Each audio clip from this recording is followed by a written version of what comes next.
Here we got Good Guys Winning, and we got the 92 Civic hatchback, and we are reinforcing the rear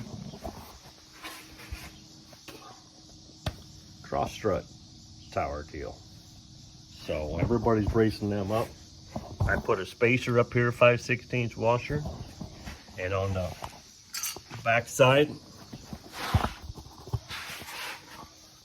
I left the factory nut right there. Everything's stock location. I just cut this collar off, and we got two pieces together here.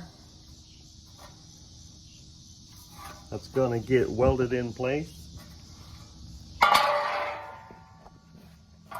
Afterwards, it's gonna have this extra washer on the outside. Support right in the middle.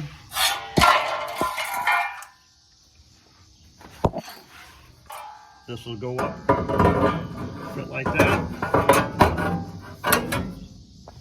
and be all fixed up. When I'm done, it'll all fit up tight. Those holes here go on the outside of them nuts. Everything will get braced up and welded. So, check it out.